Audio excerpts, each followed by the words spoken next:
Cassie had fallen in love with an aloof boy in high school. She would never have guessed that she would finally catch up to him. Chapter 1. It happened on a Tuesday in mid-October. Mr. Henderson, the class teacher, introduced a new kid to the whole class. This is Leo. He just moved into town. I hope we all warmly welcome him to the school. Leo stood there looking like a character stepped out of a moody indie film. Leo sat in the only empty seat at the front, next to the class monitor, Jason. Cassie was struck. From the moment he walked in, she was gone. It wasn't a slow burn. It was a total eclipse. To the rest of the school, Leo was the guy with the permanent "don't talk to me" expression. But to Cassie, who had always been obsessed with details, he became an interesting case study of walking contradictions. She got to know him pretty well. He loved math and physics.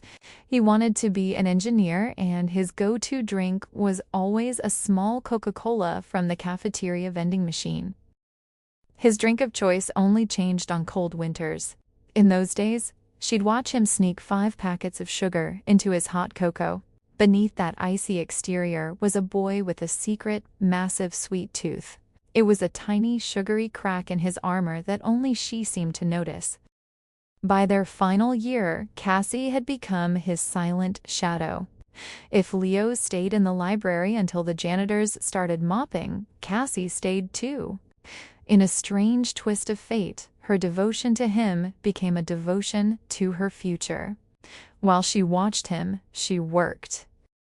Her grades soared, and her sketches grew into a portfolio that earned her a full ride to the Royal Academy of Fine Arts. She headed to university, convinced she was leaving her heart in the hallways of her old high school, certain she'd never see the boy who first warmed her heart again. Chapter 2. University life suited Cassie. The girl who used to hide in hoodies now moved through the campus as if she belonged there. Riding bikes from class, passing by the small campus cafe where the servers knew her name. Going back to her room where her 3 roommates all waited with full smiles, and her, their friend. She was no longer a shadow. She was the light. She had found her tribe. As she handed them their drink Staro, matcha, and extra sweet brown sugar, she didn't need a list. She knew them pretty well by now, as they knew her. Later that evening, when they dragged her to the local school bar, Cassie remembered her promise. Don't hide. The bar was one of those quiet ones that felt more like a hangout cafe with alcohol. The group was large, but Cassie didn't mind too much. Everyone chatted merrily. She stuck close to her roommates, but occasionally exchanged a few words with others. Then the air shifted, and in walked that same boy from high school, still long-haired, still cold-faced, Leo. He looked the same. Everyone looked up at him, but he did not look at anyone, intently staring at something on his phone. Cassie felt the old flutter. The evening droned on for 30 minutes more before one of the guys suggested a game of truth and dare. Everyone played, except Leo, who watched quietly. Cassie watched him from the corner of her eye, but did not dare to look directly at him.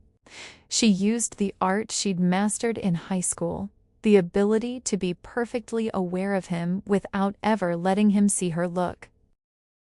As the night wound down and people exchanged numbers, a shadow fell over her. He held out his phone without a word. She tilted her head. Just the same, no words. He finally spoke. Your phone number. She chuckled and inserted it.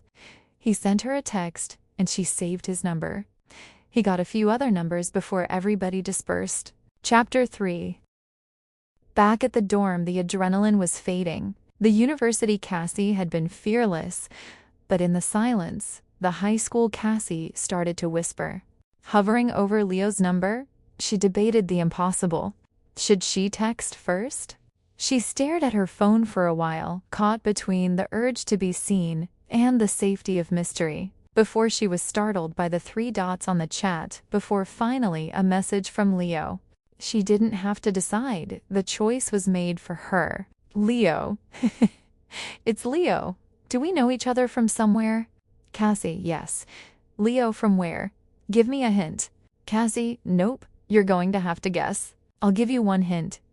You used to be much more predictable when it came to your drink order. Chapter 4. The morning brought a cold spike of anxiety. Did I go too far? Did he give up on guessing? But classes didn't give her time to wallow. She was busy all day, almost forgetting the boy who had shaped her high school years, except for all the moments her phone had buzzed with notifications. Other than that, she was cool all day. Later that day, she finally gave in and sent him a picture of a Coca-Cola. She captioned it, "Your hint," before silencing her phone for her night routine and then going to sleep. Leo spent the next 24 hours in a fog. Every girl with dark hair or a certain laugh made him double take. Her hint about the cola was a thorn in his side. It wasn't until a day later, as he stood in front of the vending machine, his hand hovering over the Coca-Cola button, that it came back to him. He froze. A memory, fuzzy and gray, flickered. A girl in a massive hoodie, always tucked away in the back of the cafeteria. He shook his head with a slight chuckle. He should have known. He texted her immediately. While Leo was haunted by the past, Cassie was creating her future. She was deep into a project about invisible forces. She realized she wasn't sketching a crush anymore. She was sketching the memory of a girl who finally found her voice. Finally, when her phone buzzed for the 100th time since she had sent him that text, she gave in and looked. It was actually him. "Leo, Cassie from Mr. Henderson's homeroom. You were the girl with the silver fountain pen." "Leo, I'm an idiot. I'm an absolute idiot, Cassie." A 1-year gap isn't long enough to forget a face, but it's plenty of time for a transformation. With the realization of who Cassie was, came the realization that she had also been aware of him. He texted her again. Leo text, "So, should we catch up, talk, reminisce?" Her reply was immediate. "Sure, when?" They met at the school cafe. Cassie got her usual lemon tea, iced with just a little bit of syrup. Leo got the same, grimacing the whole time. Cassie watched him amused before finally calling one of the servers and asking her to add more syrup to his cup. He looked grateful, like his life had been saved. They chatted 1, 2, 3 hours. Leo opened up like he had not before.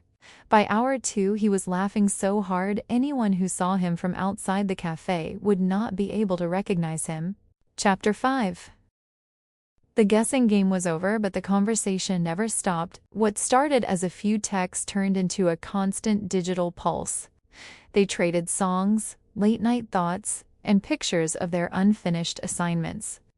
Leo complained about the math that he clearly secretly enjoyed, and Cassie shared little comics she made of campus moments he was too busy to see.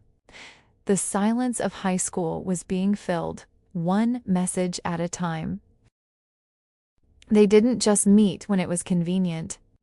Even on school holidays, when the campus turned into a ghost town, they found reasons to stay. They traveled home together, taking the slowest buses. They became each other's habit. Soon, their worlds bled into one another. Leo wasn't just Cassie's guy, he became a fixture in the dorm. He knew her roommates by name, he knew their boba orders, just as she did. His friends called her sister-in-law, jokingly at first, then out of habit, because that's what she was to them. Cassie knew everything he liked to drink without asking. She'd hand him his drinks exactly how he liked them, a silent language of care that he finally understood how to read.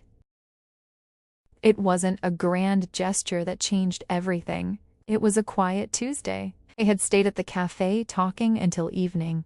Darkness was growing. They walked in comfortable silence. It was at least comfortable for Cassie. Leo was a mess of nerves, and if Cassie had been paying attention, she would have noticed. He rubbed his palms on his jeans, wiping the building sweat, before finally asking the question he should have asked long ago. Cassie said yes, and under the soft glow of the campus lights, they shared a first kiss that tasted like too sweet boba tea and second chances. Chapter 6. These days, Leo doesn't wait for a text to know where she is. He's there, leaning against the stone railing outside her dorm or her studio. He holds a lemon tea iced with exactly 1 pump of syrup. No more, no less. He doesn't just watch her walk anymore, he walks with her. As they head toward their afternoon classes, hands locked, Cassie realizes that the boy who once sat 3 rows ahead is now exactly where he belongs, right by her side. The end.